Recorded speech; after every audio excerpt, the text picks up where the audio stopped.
আজ প্রধানমন্ত্রী নরেন্দ্র মোদীর মন কি বাতের কর্মসূচি ছিল। সেই উপলক্ষে সম্প্রচারিত অনুষ্ঠান বিভিন্ন জায়গায় শোনানোর ব্যবস্থা করা। একইভাবে রাজ্যের বিরোধী দলনেতা শুভেন্দু অধিকারী তার বিধানসভা কেন্দ্র নন্দগ্রামের হরিপুরে দলীয় কার্যালয়ে মন কি বাত কর্মসূচি শোনার জন্য অংশ নেন। পরে সংবাদ মাধ্যমে একাধিক বিষয়ে প্রতিক্রিয়া দেন। সুপ্রিম কোর্টের উপর সকলের আস্থা রাখা উচিত। তারা সব দিক বিচার করেই নিশ্চিতভাবে আমার বিশ্বাস আইনের মধ্যে দাঁড়িয়ে দুর্নীতির বিরুদ্ধে তারা কঠিন এবং কঠোর পদক্ষেপ নেবে। দুর্নীতি উচ্ছেদ করার জন্যই ভারতবর্ষের বিচার ব্যবস্থা এবং ভারতবর্ষের বিচার ব্যবস্থা এখনও একটি শক্তিশালী মাধ্যম এবং বর্তমান প্রধানমন্ত্রীত্ব সময়কালে সুপ্রিম কোর্টের সমস্ত সিদ্ধান্ত রাজনৈতিকভাবে এটা আমাদের পছন্দ হোক আর নাই হোক, আমাদের প্রধানমন্ত্রী এবং ভারত সরকার বিজেপি সরকার তাকে সম্মান দিয়ে এসছে। স্বাভাবিকভাবে হায়ার জুডিশিয়ারির উপরে রেসপেক্ট এবং কনফিডেন্স প্রত্যেকের রাখা উচিত। বাংলায় ইন্ডিয়া জোটের যে পরিস্থিতি, বাংলায় ইন্ডিয়া জোট আবার কোথায়? প্রথম কথা হচ্ছে ইন্ডিয়া জোট বলে কিছু নেই, এর নাম হচ্ছে ইন্ডি। আমরা অনেক আগে থেকেই বলতে শুরু করেছি, এরা খুব কৌশল করে মুসলিমদের এবং মাইনরিটিদেরকে বিজেপির ভয় দেখাতো ভোটটাকে কনসলিডেট করার জন্য, আর আমরা যারা হিন্দু আমাদেরকে কাস্টের নামে বিভাজন চেয়েছিল। এবং এই বিহার থেকেই যে অশুভ জোট তৈরি হয়েছিল, এই তেজস্বী যাদবরা তারা মমতা ব্যানার্জি রাহুল গান্ধীদের ইন্ধনে কাস্ট সেন্সাস নামক একটা জিনিস আমদানি করেছিল, যাতে আমরা হিন্দুরা আমাদের বিভিন্ন কাস্টে বিভক্ত হয়ে যাই। কেউ ব্রাহ্মণ, কেউ ভূমিয়ার, কেউ লালা, এখানে কায়স্থ মাহেশ্ব, কেউ শিডিউল কাস্ট, কেউ ওবিসি ইত্যাদি নানা বহু ধরনের সাবকাস্টে আমরা যাতে বিভক্ত হয়ে যাই। তাহলে 25-30% সলিড আছে, সঙ্গে আমাদের একটা অংশকে নিয়ে পিছনের দরজা দিয়ে ঢুকে পড়ো।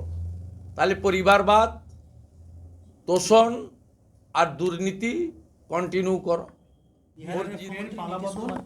দেখুন, অফিসিয়াল ইনফরমেশন আসেনি, আর এটা আমাদের জাতীয় পার্টির দায়িত্বে যারা আছেন তারা বিষয়টা দেখছেন এবং বিহারে পার্টির লোকরা দেখছেন। যতক্ষণ না পর্যন্ত ভারতীয় জনতা পার্টির পক্ষ থেকে অফিসিয়ালি এই বিষয়ে অ্যানাউন্সমেন্ট আসবে বা ওখান আপনার নীতিশ কুমারের পক্ষ থেকেও কোনো প্রস্তাব অফিসিয়ালি রাজভবনে কমিউনিকেট হবে, ততক্ষণ না বলাই ভালো। আমি যে কথা পদত্যাগ করেছেন তিনি।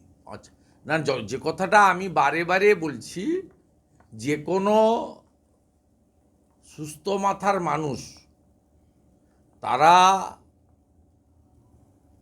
যদি রাজনীতি এবং মানুষের সঙ্গে থেকে কাজ করতে চান, তাদেরকে নরেন্দ্র মোদীজির সঙ্গে আসতেই হবে।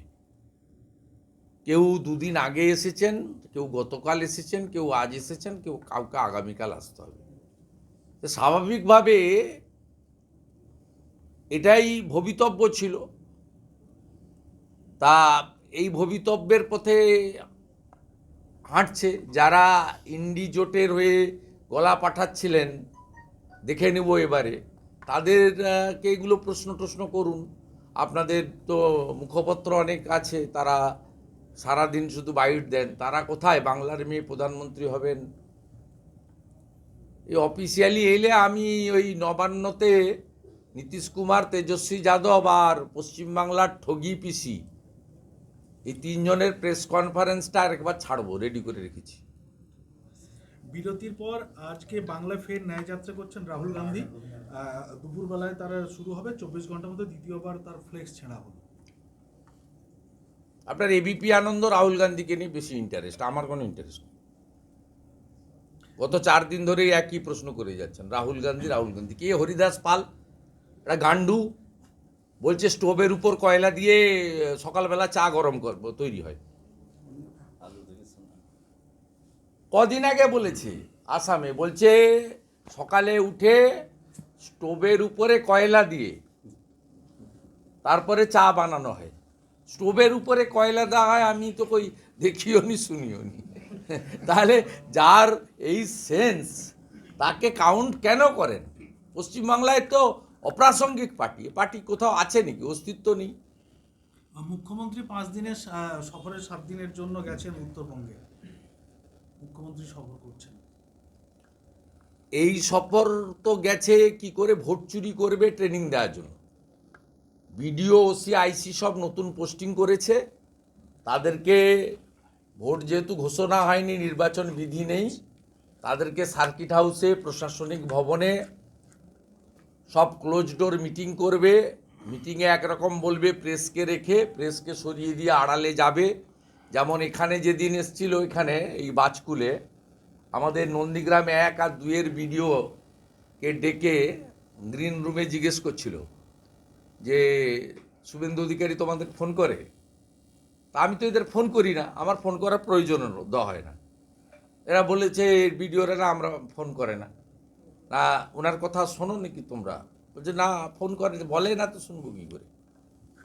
এই সমস্ত কূটবুদ্ধি দিয়ে কি করে জাগলারি, মিথ্যাচার আর লোকসভা নির্বাচনে চুরি করা যায়, কি নতুন কায়দায়? কারণ ব্যালট পেপার নেই, গণনা কেন্দ্র সেন্ট্রাল ফোর্সের হাতে, ইভিএমে ভোট, আবার এই ইভিএম ভিভিপ্যাট যুক্ত। পশ্চিমবঙ্গ পৌরসভা ভোটের মতো নয়। পশ্চিমবঙ্গে পৌরসভা ভোটে ভিভিপ্যাট ছাড়া ইভিএম, যার কোনো মূল্য নেই, 1.5 পয়সার মূল্য নেই। অতএব কী করে ভোট চুরি করা যায়, কি করে আসন সংখ্যা সিঙ্গেল ডিজিটে না নেমে যায়, এই সব করতে বেরিয়েছেন। এর কোনো আসল উদ্দেশ্য নেই। এবং কোথাও গিয়ে শিল্প কি হবে, পাটটা কি হবে, উন্নয়ন কি হবে, হসপিটালগুলো ভালো চলবে কিভাবে, এসব ডিসকাশন হবে না।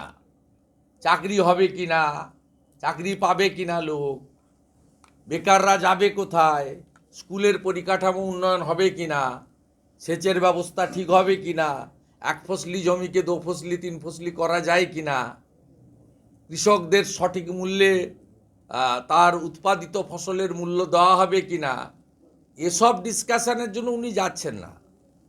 উনি যাচ্ছেন বশংবদ পাবলিক সার্ভিস কমিশনে ঘুষ দিয়ে জাল করে চাকরি পাওয়া বিডিও আর পা চেটে টাকা দিয়ে ওসিআইসি হওয়া মালগুলোকে ট্রেনিং দিতে, in presence of DM, SP, যে কিভাবে কেন্দ্রীয় বাহিনীকে ঘুম পাড়িয়ে রেখে ইলেকশন কমিশনের কেন্দ্রীয় অবজারভারদেরকে ধুতরা ফুল দেখিয়ে চুরি করতে পারি, সেই ব্যবস্থা কী করে করা যায় নতুন ফর্মুলার জন্য। নরেন্দ্রপুরে স্কুলের ঘটনা ভোটার অনেক কমেছে, আপনি গতকালই বলেছিলেন এই বিষয়টা। ভোটার কমেছে মানে ডায়মন্ড হারবারে ভোটার কম বেশি তো হতে পারে, সেটা তো অন্য প্রশ্ন।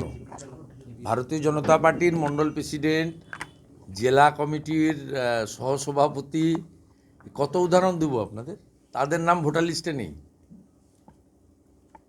ভোট লুট করে, ভোট গণনাতে কারচুপি করেও ভাইপো এবং পিসির শান্তি নেই।